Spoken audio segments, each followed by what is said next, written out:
Ame ao Senhor com todo o teu coração, com toda a força e razão, com todo o teu desejar. Ame ao teu próximo como se fosse você, como se a dor que ele sente fosse a que sente você. Ame ao teu próximo como se fosse você, como se a dor que ele sente doesse mais em você.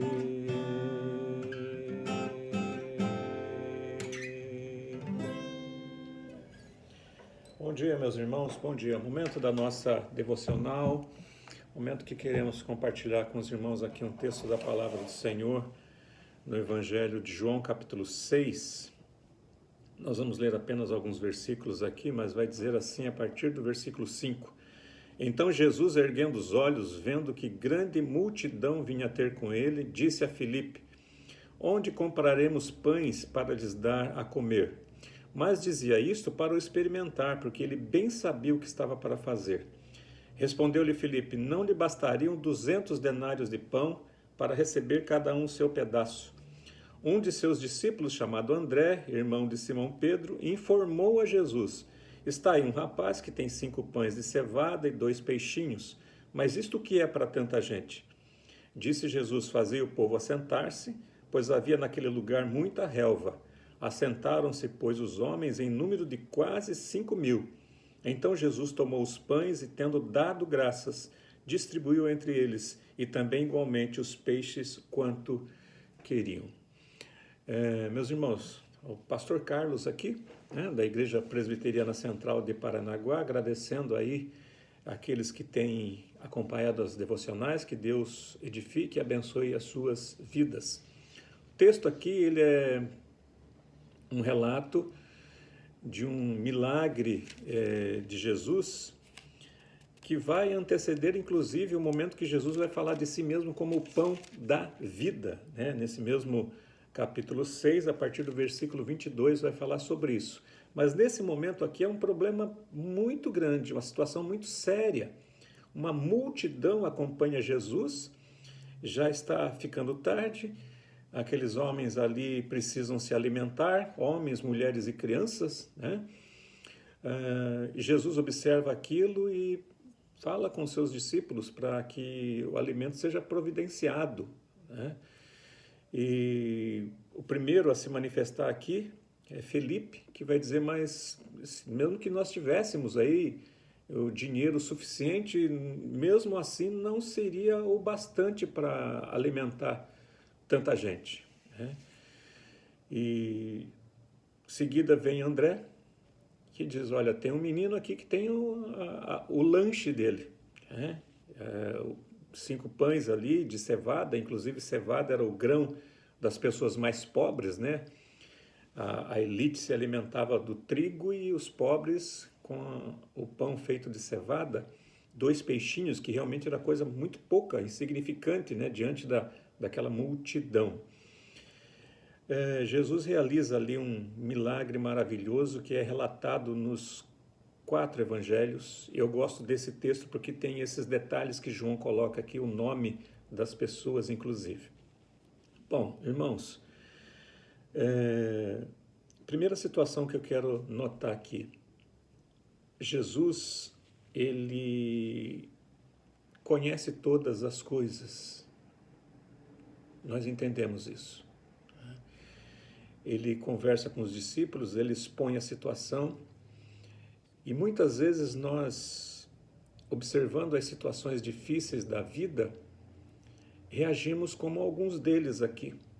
Simplesmente entendemos que não há nenhuma solução, nenhuma saída. Mesmo que todos os recursos fossem disponíveis a nós, não teria como resolver aquela situação. O texto aqui diz que Jesus já sabia o que ia fazer, né? Os discípulos não, os discípulos só conseguiam enxergar o problema em si. André, ele até encontra uma saída. Olha, tem um menino aqui, mas o que é isso para tanta gente? Às vezes nós temos até recursos, mas olhamos para a vida, olhamos para aquilo, olhamos novamente para a situação difícil e falamos, não tem como.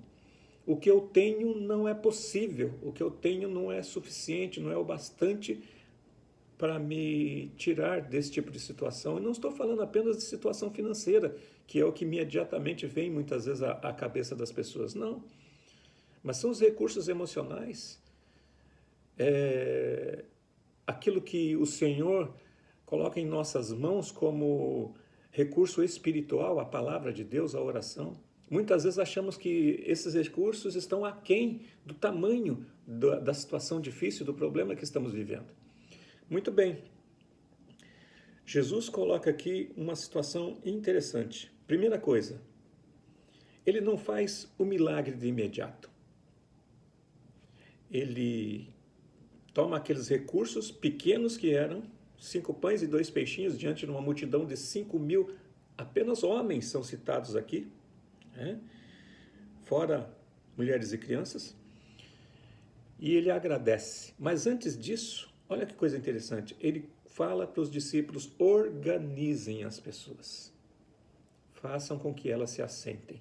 Note que as situações difíceis da vida, nós precisamos compreender que o Senhor conhece, Jesus conhece, tanto a situação difícil quanto o recurso, ele tem conhecimento de todas as coisas, mas também Jesus nos ensina a usar a nossa inteligência, aquilo que ele nos deu também como capacidade de organização, de entender os problemas e buscar as soluções. Em seguida, ele agradece. Junto com essa capacidade de organizar, de entender, de refletir, de concluir, de ter bom senso, está o componente da gratidão, do agradecer os recursos, tenham eles o tamanho que forem. Às vezes olhamos para nós, mas o meu salário não é suficiente, a minha saúde não é suficiente, a minha família não é suficiente, a minha igreja não é suficiente. Irmãos, tudo que colocamos diante do Senhor como gratidão é bênção, recurso que Ele mesmo nos dá. Então, que Deus abençoe a sua vida, que diante de situações complexas, entenda isso, Deus conhece o que você está passando. O Senhor conhece o que você está vivendo, mas Ele também conhece os caminhos, as saídas, os recursos, a maneira e os modos de se vencer e superar isso. Uma segunda coisa, nós precisamos entender que Ele nos outorgou inteligência, sabedoria, capacidade. Use isso, pense, estude, trabalhe. A terceira coisa, não olhe apenas para a escassez, mas agradeça. Que Deus te abençoe, que Deus abençoe a sua vida. E lembre-se, Jesus é o pão do céu. O alimento que nós temos é a palavra do Senhor. Essa é a fonte de todos os recursos que precisamos. Deus guarde e abençoe a sua vida. Em nome de Jesus, um grande abraço para todos. Irmãos estão convidados a estar conosco domingo, agora às 19h30 na igreja. Nós teremos Santa Ceia, teremos a mensagem do Senhor e a oportunidade de adorar e louvar o nome do nosso Deus. Grande abraço para todos.